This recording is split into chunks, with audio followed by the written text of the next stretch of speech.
हमारे चैनल को सब्सक्राइब करें और नई अपडेट्स के लिए घंटी के बटन को जरूर दबाएं।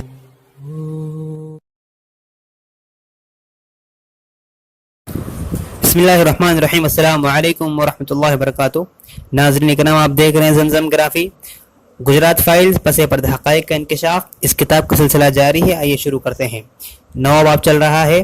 सन 2002 में हुए गुजरात फसादात के तहक़ीक़ात का मामला हो या गुजरात में दीगर मुजरिमाना तहक़ीक़ात का जिक्र हो या नरेंद्र मोदी और अमित शाह की क़ियादत वाली रियासत गुजरात की बात की जाए तो वाज़ेह तौर पर चक्रवर्ती का नाम उभर कर सामने आता है।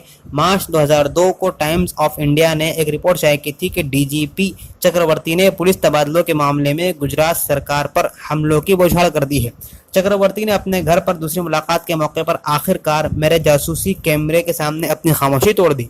उसके बारे में खबरें आ रही थी कि उसने अपने अफसरान की तरफ से एक मौक़िफ़ इख्तियार किया हुआ है, लेकिन कुछ भी साबित नहीं किया जा सका, क्योंकि उसने तो मीडिया और अपने रफ़क़ाए कार दोनों के साथ बात करने से इनकार कर दिया था। मैंने जब दीगर अफसरान के साथ अपनी मुलाकातों का जिक्र किया तो चक्रवर्ती खुलने लगा। शायद उसके एहसास हो गया कि रिकॉर्ड से परे होने वाली बहुत सारी बातचीत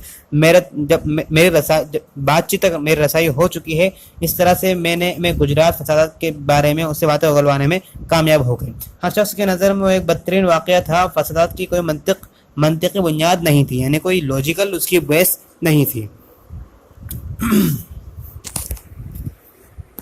फसादात गोधरा में ट्रेन जलने के बाद रूनुमा हुए, उसमें तो कोई शक नहीं है कि कंपार्टमेंट में वीएचपी के लोग थे जो अयोध्या से लौट रहे थे। पूरी ट्रेन उनसे भरी हुई थी। तो ऐसा क्या हुआ कि जिसके बाद फसादात बर्पा हो गए। मैं जो कह रहा हूँ वो ये है कि आमतौर पर जब फसादात भड़कते हैं तो उसकी एक वजह होती है। वजह ज़्यादातर मकामी होती है। यहाँ भी एक वजह थी जिसे लगा कि आम हिंदू तबके को इससे ख़तरा है। फसादात में अमूमन गरीब तबका हिस्सा लेता है, लेकिन यहाँ तमाम अमीर तबका सड़क पर उतर आया था। कुछ लोगों ने फ़ोन करके बताया कि सर, शोपर्स स्टॉप पर लोग मर्सिडीज़ में बैठ कर आ रहे हैं और लूट मार करने में शामिल हो रहे हैं। न जाने कब से तारीख़ ने हिंदुओं को सिखाया है कि गजनी और बाबर ने भारत पर हमला करके सोमा को तबाह किया था, लिहाजा ये बात यहाँ के हिंदुओं के दिमाग में घर कर चुकी है। इसकी वजह से भारत के फसादात 1965 से होते आ रहे हैं। हज़ारों लोग पहले भी कत्ल किए जा चुके हैं। अब यहाँ से इंटरव्यू शुरू हो रहा है राना अयूब और चक्रवर्ती का। सवाल: मेरे ख्याल से जो चीज़ मोदी के ख़िलाफ़ गई वो उसका आरएसएस से ताल्लुक़ है।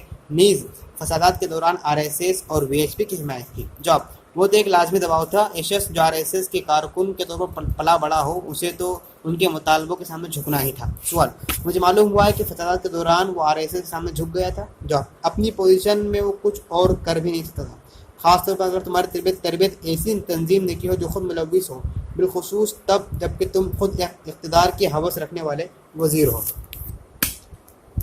सवाल: क्या वो इक़्तिदार का भूखा है? जवाब: हाँ, तहलका से पूरे एहतराम के साथ। सवाल: वो क्या है? जवाब: ये एक रिसाला है जिसको तरुण तेजपाल शाये करते हैं। तुमने इसके बारे में ज़रूर सुना होगा। ये रिसाला कहता है कि फसादात के दौरान काम करने वाले तमाम अफसरान को नवाजा गया। कोई ज़ाती बात नहीं, लेकिन मुझे क्या मिला? चलो ठीक है, लेकिन हर आदमी को एक ही रंग में रंग देना गलत बात है, ये जानिबदारी है, यानी आपने साइड ले लिया किसी का। जवाब: क्या ऐसा नहीं है कि चूँकि अक्सर लोग जो आपके साथ काम करते थे वो या तो तनाज़ुआत में गिर गए या उन्होंने कोई ना कोई किरदार अदा किया था जिसकी वजह से आप भी निशाने पर आ गए। जवाब: लेकिन फिर तो आप कुछ ज़्यादा कुछ इस बारे में कर नहीं सकते ना। सवाल: लेकिन जिस किस्म के आदमी आप हैं उससे तो लगता है कि गुजरात के डीजीपी के तौर पर बाकी रहना बहुत मुश्किल रहा होगा। जवाब: मेरा तरीक़ाकार था कि अपने दायरे इख्तियार में मुझसे जो बेहतर होगा मैं करूँगा। जितने मुसलमानों की मदद मुझसे हो सकती थी मैंने की। लोगों की बड़ी तादाद बच गई सिर्फ इसलिए कि एहसान जाफरी नहीं बच पाए। सवाल: एहसान जाफरी कौन है? जवाब: वो एक मुस्लिम और साबिक यानी एक्स मेंबर पार्लियामेंट थे जिनको बचाया नहीं जा सका। भीड़ ने उनको मार डाला, उनका घर जला दिया गया, पूरे इलाके पर हमला हो गया, पुलिस वक्त पर नहीं पहुंच सकी। सवाल: चूँकि आप डीजी थे तो क्या इसके लिए आप तनकीद के निशाना बने, यानी आप पर आलोचना हुई? जवाब: देखो, मेरे मातहत बहुत से लोग काम करते थे। एक तसलसल और अफसर शाही निज़ाम है।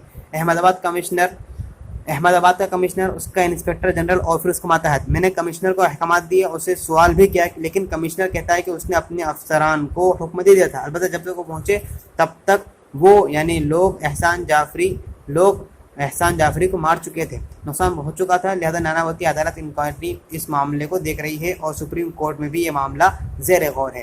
سوال، یہی تو میں کہہ رہی ہوں کہ آپ دوسروں کے کرتوت کی قیمت چکا رہے ہیں اور وہ لوگ اب ریاست کے ذریعے انعامات لوٹ رہے ہیں۔ جواب، یہ تو ہونا ہی تھا، اسی وجہ سے میں کہہ رہا ہوں کہ میڈیا جانبدار رہا ہے، اس نے کہانی کے دونوں پہلوؤں کو نہیں سنا ہے۔ سوال، فسادات کے دوران جو موقف آپ نے اختیار کیا اس کی وجہ سے آپ کبھی ان کے چہیتے تھے ہی نہیں۔ جواب، مجھے بھی ایسا ہی لگتا ہے، لیکن میں وہ کبھی نہیں بن پایا۔ کسی نہ کسی طرح میں نے ہمیشہ وہی بیان کرنا چاہا جو میں کچھ کرتا تھا، وہ بے معنی نہیں تھا۔ سوال، اس وقت فسادات کے دوران آپ نے اپنی ناراضگی ظاہر کی تھی؟ جواب، ہاں، کچھ خاص باتوں کی طرف میں نے نشاندہی کی تھی، لیکن یہاں تو سلسلہ مراتب اور افسر شاہی نظام ہے جس کا سامنا تم کو بھی کرنا ہے۔ سوال، وزیر اعلیٰ تک بلا واسطہ رسائی آپ کو نہیں تھی، یعنی وزیر اعلیٰ تک پہنچ آپ کی نہیں تھی؟ جواب، دیکھو، ایک نظام ہے، تم سرکار پر دھونس نہیں جما سکتے، کام کرنے کا ایک طریقہ ہوتا ہے، ایک نظام ہے، ایک مرحلے کے بعد تم زیادہ کچھ نہیں کر سکتے۔ سرکار کی نظر میں بعض باتیں تم لا سکتے ہو، لیکن اگر وہ کوئی کارروائی نہ کرنا چاہے تو اس کے بعد تم کیا کر سکتے ہو؟ سوال، کیا آپ اس بات سے پریشان تھے کہ جو کچھ بھی آپ زیر غور لاتے تھے اس پر کوئی دھیان نہیں دیا جاتا؟ جواب، ہاں، لیکن پھر بات یہ آتی ہے کہ یہ سب کھیل کا حصہ ہے۔ سوال، لیکن اس کے بارے میں آپ کو لکھنا یا بولنا چاہیے کہ واقعی فسادات کے دوران کیا ہوا۔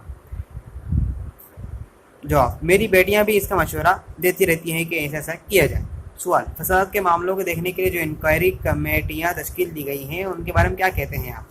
جواب، ایک تو بنرجی کمیٹی کی رپورٹ تھی، اس میں کہا گیا تھا کہ ایک سازش تھی، لیکن اس کا قانونی اور عدالتی طرز عمل سے کوئی واسطہ نہیں ہے، اس لیے اس کا اعتبار تو نہیں کیا جائے گا۔ وجہ یہ ہے کہ کسی بھی گواہ سے جرح نہیں کی، پوچھ تاچھ نہیں کی گئی۔ اس کے بعد سپریم کورٹ کے ذریعے متعین کردہ SIT ہے جس کو انفرادی معاملوں میں تحقیقات کے لیے قائم کیا گیا ہے، اور پھر باری آتی ہے ناناوتی کمیشن کی جس کو ریاست نے قائم کیا تھا۔